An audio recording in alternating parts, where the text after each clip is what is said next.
I was at Harmons yesterday, and I didn't know quite how to take this comment.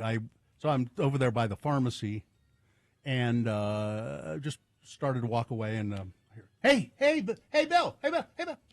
And I turn around, and it's I guess a pharmacist or a pharmacist tech, a young woman. And she said, hi, a big friend of the program. Just leaning over the counter, big friend of the program. I've been listening to you for so long. I listened to you back when your studios were down there on Gibson Avenue, right across from the Idlewire grooming and pet boarding. Yep. I said, yeah. That's. She said, yeah, my mother listened and I listened and just listened to the show for so long, and it's great. And I just wanted to say hi. And I said, hi. She said, I'm your next door neighbor. I said, what?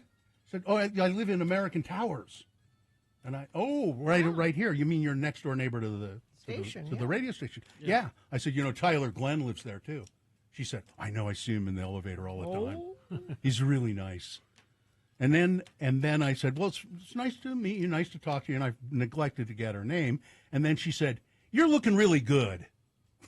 Well, that's nice. I thought, I didn't know quite how to take that. That's a compliment. Yeah, but it was like she was sort of surprised.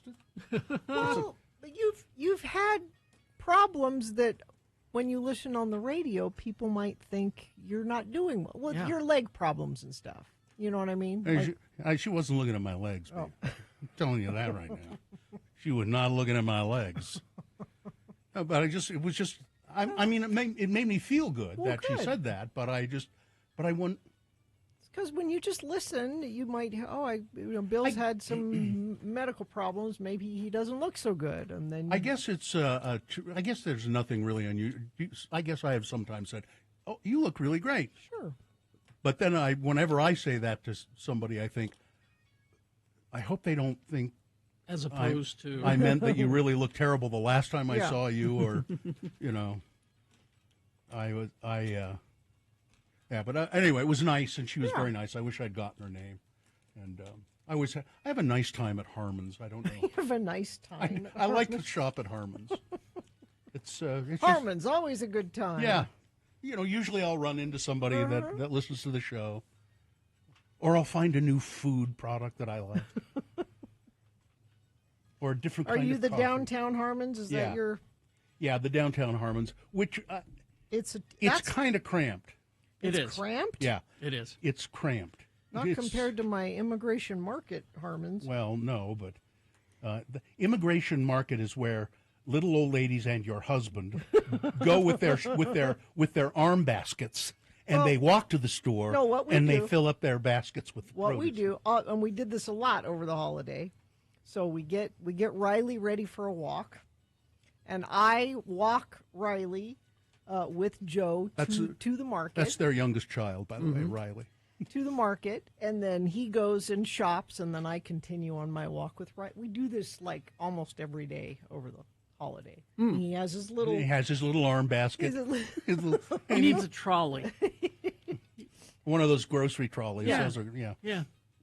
Because, he has to bring all our, reusable grocery bags. See, I say arm basket because I have one, a red one. I should get him one. He'd probably They're actually very nice. And usually you can, I don't know where my wife got them, Target or something like that. And they're kind of canvas, and they have a handle that folds down. Yeah. He would probably love that, actually. Oh, I'll get him one. If he get him a trolley. Okay. If he gives me that pot roast he promised me. I will. Do you want a pot roast? Yeah. Terry? We have so much meat. Oh my gosh. Sure. Make me one. So we had a pot roast last night, and we got half a cow. People know we got half a cow. We got half a cow. And he was going through he's keeping a meat inventory. Meat inventory. Well, yeah, you have to. And we had roast yesterday. He's like, we got to go through this roast, but we also have like 68 pounds of ground beef. When are we going to eat 68 pounds of ground beef? Well, you could. So I'm going to bring you guys meat if you would like some meat. I'll bring you meat. I'll take meat anytime, any day of the week. Meet me, baby. Meet me. So you get everything at Harmon's except meat, because I've got plenty of it. I want Joe's how he prepares the pot roast. Okay, I'll get the. I'd like to know how it's he that does New that. York Times recipe that Meat inventory. Mississippi whatever. Oh, that Mississippi roast. Yeah. That's how he usually does it. Well, he did it again last night. So when I was young, my parents would get like a whole side of beef, and they had at the time what they call meat lockers, because you didn't have room for that stuff in your house. You didn't have a chest freezer. You didn't have a freezer big enough to handle it all. But there was a place downtown. It was a meat locker, and you had a key, and you could go in. Down and get your meat. You go down and get your meat. Get your meat out of a meat locker. Well, Sue sent me to Costco over the which you love holiday, going to, right? Which I just and it was of course during the holidays, and it's crowded as hell.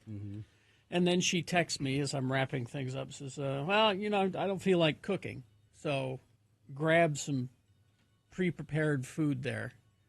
You decide. And I went and I looked, and I went, just nothing's turning me on. Pot pie? Well, then that's the thing. I saw it sitting there. Yeah. The chicken pot pie. It's huge. Bigger than a steering wheel. Yeah. Pot pie for 10? Like a garbage can lid. Yeah. And it's just me and Sue. I mean, I don't know why. I think it was because it was $20 Are they that much? for a week. There's food for For a week. You ate nothing but pot pie? I ate nothing but pot pie. Are you tired because- of pot pie? No, Oh, They're good. but huge. Yeah. It's ridiculous how big these are. I mean, if you have a large family, it makes sense. But ridiculous for us to be bringing home this gigantic thing. I always want to buy, and I never buy it, but they have these gigantic tubs of chicken salad that I it would love go those. bad the before you ate it the all. rotisserie chickens that they don't sell. Yeah, Then they turn it into chicken salad, I love those. and but I don't ever buy one because they're too big. You grab a bucket of that Yeah. and a container of croissants, Yeah, and then you make Make chicken little salad sandwiches. sandwiches. I hate eating food that comes in a tub, though. I don't. It's a tub of chicken salad. I don't. If I get popcorn at the movies, I won't get it. I won't get a tub of popcorn. You hate a tub? I don't like to eat things out of a tub. Let's see. Bill, for your roast, try the recipe on SeriousEats.com for Lorno Atrapo. That doesn't sound good. It will blow your mind.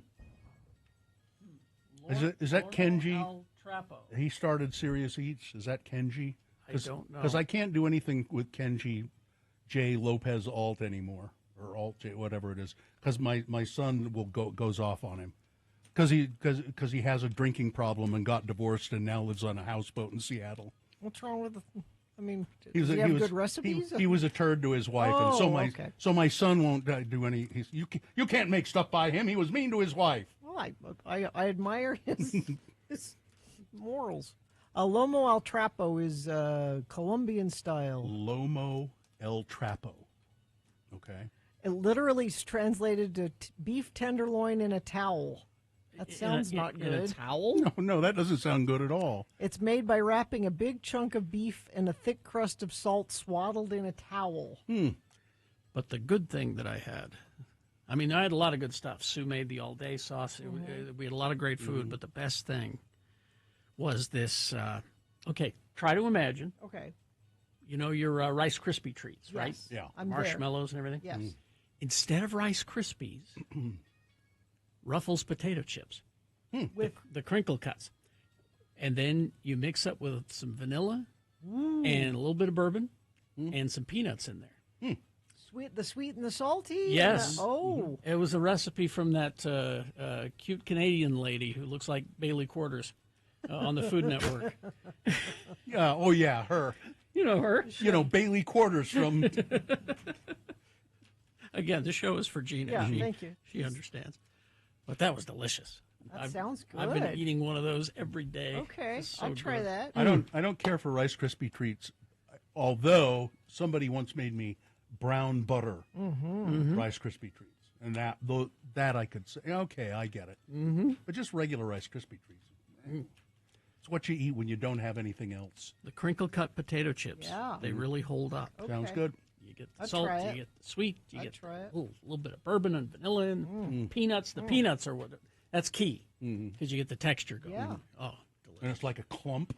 Yeah, you just put them in a casserole dish and let them firm up, and oh, it's terrific. Anyway,